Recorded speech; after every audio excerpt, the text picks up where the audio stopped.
तकरार ड्रामे जी दोस्तों अचण वारनि किस्तनि जी अॼु तव्हांखे हिकु नई तफ़सील बि ॾींदासीं ऐं तव्हांखे कुझु ख़ासि ॻाल्हियूं बि ॿुधाईंदासीं ऐं तव्हांखे इहो बि ॿुधाईंदासीं जेको तकरार ड्रामे जूं अचण वारियूं किस्तूं आहिनि दोस्तों। पहिरीं ॻाल्हि त उन में जेको शेर अली असद कुरैशी आयो आहे ऐं हाणे हीउ ड्रामो रुकिजी बि वियो आहे।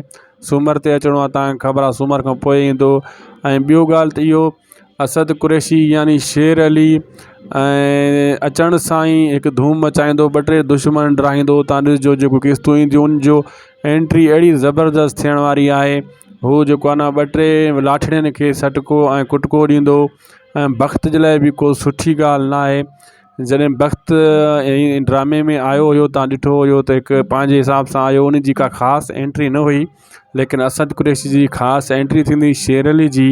ऐं उन सां गॾु इहो तव्हांखे ॿुधाईंदो हलां त वक़्त जो को न को नातो शेर अली सां ज़ाहिर थींदो जॾहिं तकरार ड्रामो ईंदो। इहे किस्ता ईंदियूं जॾहिं ऐं पोइ तव्हां ॾिसजो त उनजो बैकग्राउंड किथे न किथे शेर अली यानी असद कुरैशी सां बि ॾेखारियो वेंदो। ऐं असद कुरैशी जो बैकग्राउंड सिजावल सां, मूसा सां, नवाब खान सां को न को तालुक़ु पुराणो ॾेखारियो वेंदो। ऐं इहो बि ॾेखारियो वेंदो त शेर अली कुझु साल मतिलबु किस्तनि में न हुयो, छाजे करे न हुयो ऐं हाणे छाजे करे हुन एंट्री कई आहे। माना हिकिड़ो अहिड़ो बैकग्राउंड ॾेखारियो वेंदो जीअं वक़्त जो बैकग्राउंड ॾेखारियो वियो त उनखे चाचे कुटे घरां कढी छॾियो हुयो भावल।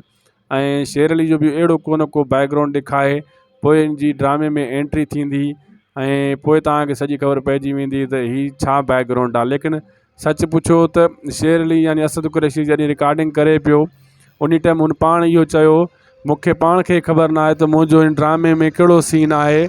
ऐं कहाणी त हुन पढ़ी, उहो चए पियो मां कहाणी त पढ़ी आहे लेकिन मूंखे ख़बर नथी पवे त मुंहिंजो कहिड़ो सीन आहे। ऐं अॻिते ॾिसूं ड्रामे में आया आहियूं दोस्तों, ईअं ई हूंदो आहे, अदाकार खे ख़बर न हूंदो आहे त हिन ड्रामे में हुनजो कहिड़ो सीन आहे ऐं कंहिंजो मिट हूंदो, कंहिंजो दुश्मन हूंदो। पोइ आहिस्ते आहिस्ते रिकॉर्डिंग थींदी वेंदी आहे, हू ॿुधाईंदा वेंदा आहिनि हिकु हिकु लफ़्ज़, तॾहिं पोइ बाद में ख़बर पवंदी आहे। छाजे करे जीअं तूं ऐं असां तव्हां ॾिसंदा आहियूं ड्रामे जी हर किस्त ॾिसंदा आहियूं गौर सां, इहे अदाकार पंहिंजूं किस्तां ईअं न आहिनि ॾिसंदा, सिर्फ़ु पंहिंजो सीन ॾिसी पोइ जान छॾाईंदा आहिनि। सॼा ड्रामे जूं किस्तां ई न आहिनि ॾिसंदा। ठीकु आहे दोस्तों, ख़ुदा हाफ़िज़।